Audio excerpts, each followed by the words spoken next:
Vous êtes-vous déjà senti seul, alors que vous êtes entouré de gens? Vous êtes-vous déjà demandé quel était le but de tout cela? Notre histoire d'aujourd'hui est celle d'un jeune homme qui s'est retrouvé exactement dans cette situation. Il était perdu, se sentait isolé, cherchait quelque chose pour donner un sens à son existence.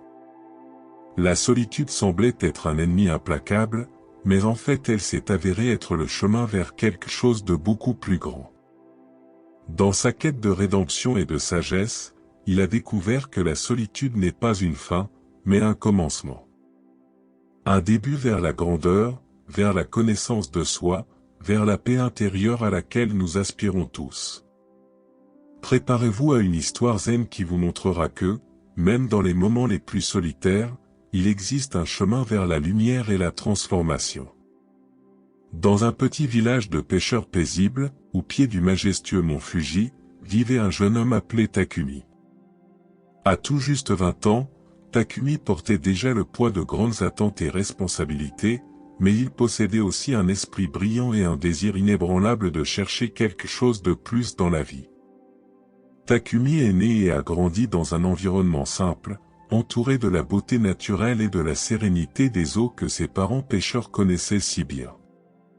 Ses parents, bien qu'humbles, ont toujours reconnu l'étincelle dans les yeux de Takumi et sa soif de connaissance. Ils étaient convaincus qu'ils pouvaient accomplir de grandes choses, même si cela signifiait sacrifier leurs propres économies pour lui offrir des opportunités qu'il n'avait jamais eues. Dès son plus jeune âge, Takumi s'est révélé être un élève exceptionnel.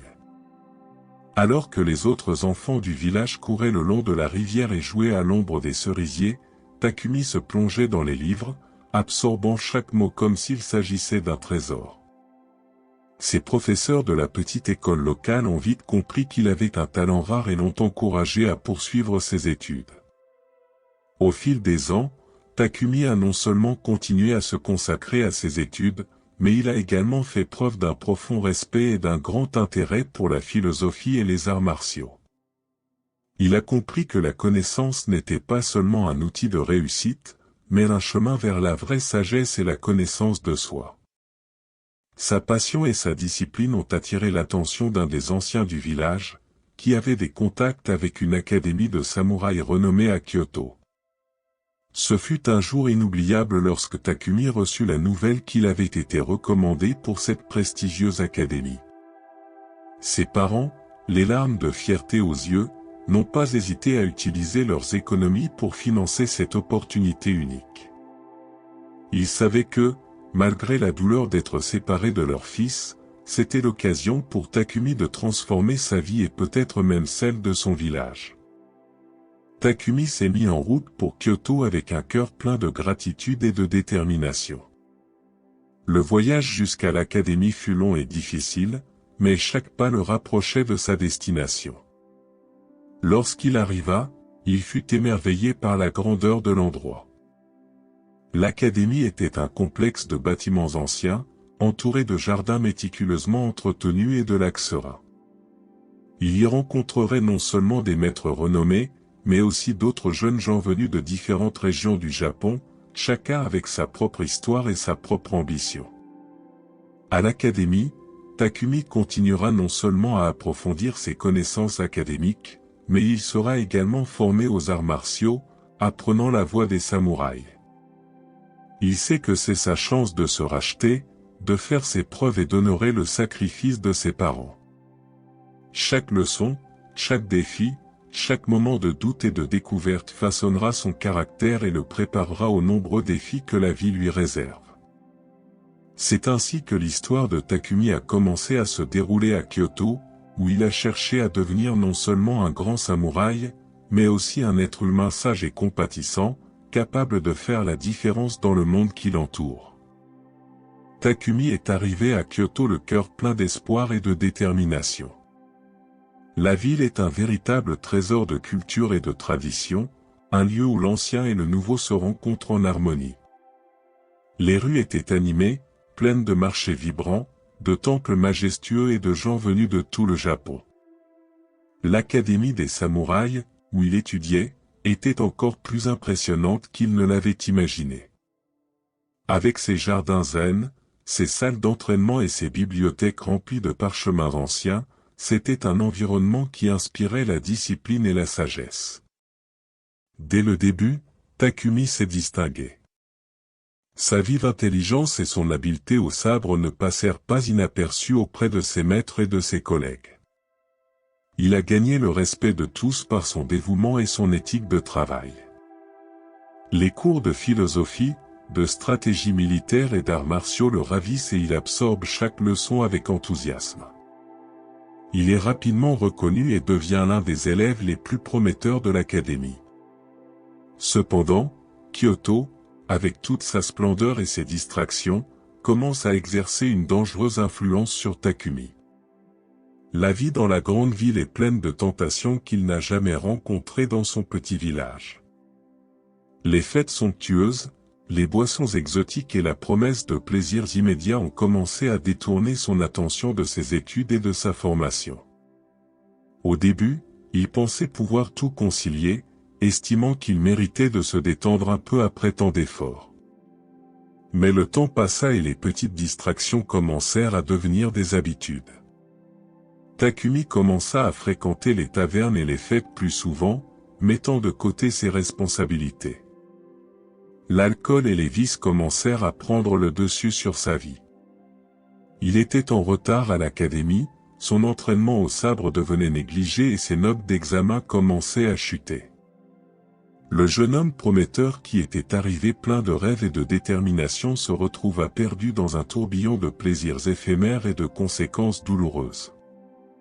Ses maîtres et collègues ont tenté de le mettre en garde, mais Takumi, aveuglé par sa nouvelle vie d'excès, a ignoré leurs avertissements. Il croyait pouvoir rattraper le temps perdu à tout moment, mais la réalité était plus dure. Les heures d'études qu'il avait autrefois consacrées avec tant de zèle étaient maintenant passées au milieu des gueules de bois et des regrets. Son déclin est lent mais régulier, et il devient bientôt impossible de l'ignorer. Enfin, le jour tant redouté arriva. Convoqué en présence du directeur de l'académie, Takumi écouta, la gorge nouée, l'énumération de ses échecs. Lui qui avait été l'un des élèves les plus prometteurs se voyait maintenant renvoyé de façon déshonorante. Les mots du directeur sont durs, mais justes. Takumi a trahi la confiance de ses professeurs, de ses parents et, plus douloureusement, de lui-même. Dévasté, Takumi quitte l'académie, sentant le poids de la honte et du regret. Les portes qui s'étaient ouvertes pour lui étaient désormais fermées, et il se retrouvait seul dans une ville qui lui avait semblé pleine d'opportunités, mais qui lui paraissait désormais impitoyable et froide. Takumi savait qu'il devait trouver un moyen de revenir, mais ce chemin serait ardu et exigerait plus que de la force physique ou de l'intelligence, il nécessiterait une profonde transformation intérieure. Dévasté par son expulsion et sa honte, Takumi se retrouva à errer sans but dans les rues animées de Kyoto. Ces mêmes rues qui lui avaient semblé pleines de promesses et d'opportunités lui paraissaient désormais implacables et désolées. Il n'a nulle part où aller. Sans argent et sans but précis, il commence à vivre de charité, mendiant un repas ou un endroit où dormir.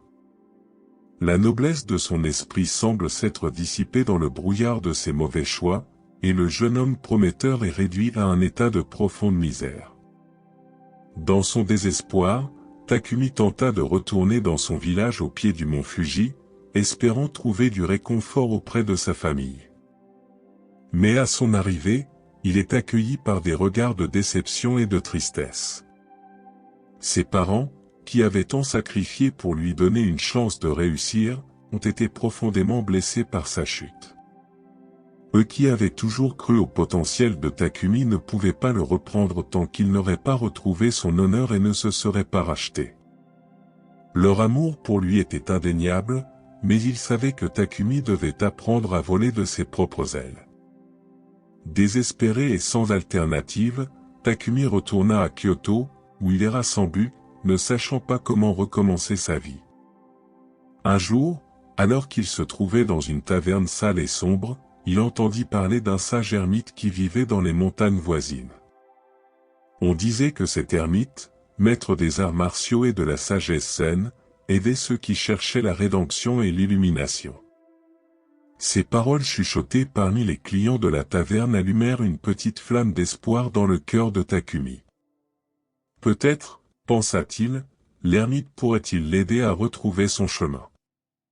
Déterminé à trouver ce dernier espoir, Takumi entreprit de se rendre à la hutte de l'ermite.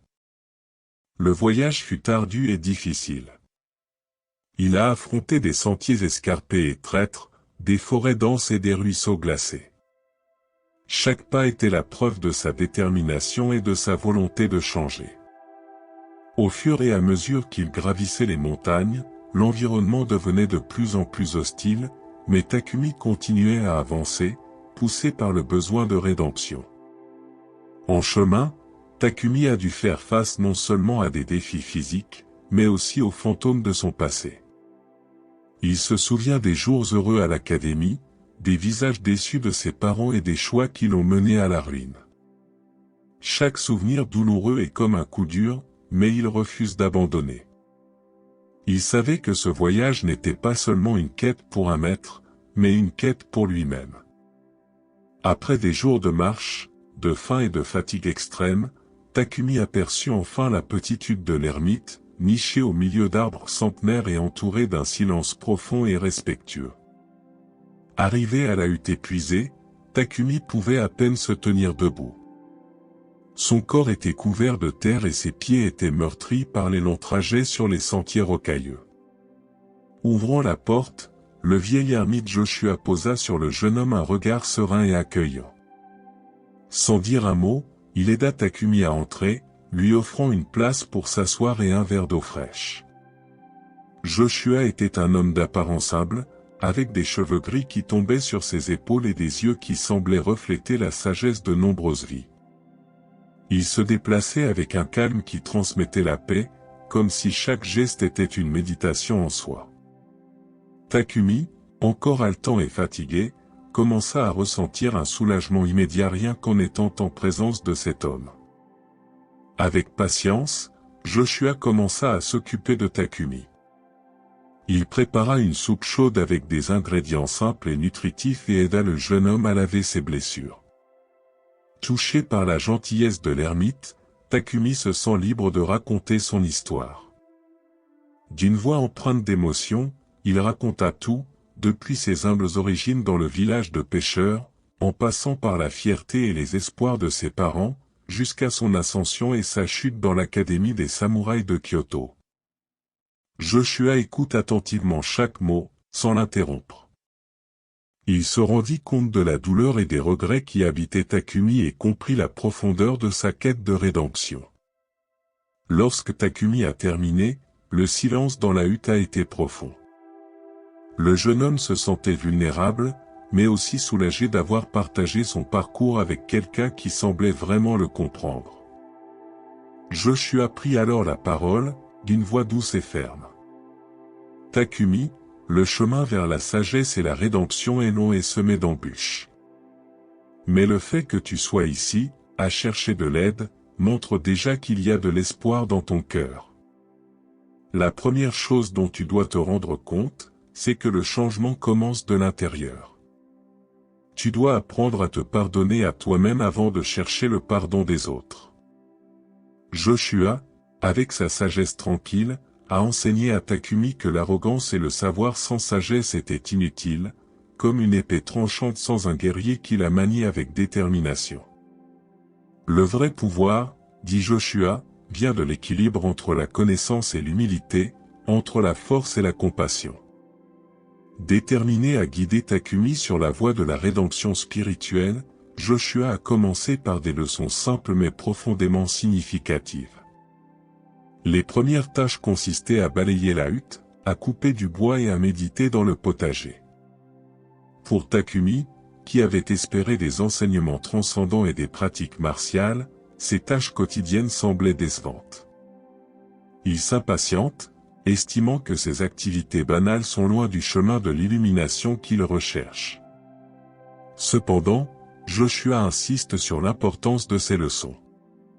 La vie est faite de moments simples, Takumi, expliqua-t-il, et la grandeur n'est pas seulement dans les actes héroïques, mais dans la façon dont nous traitons la vie quotidienne avec révérence et attention.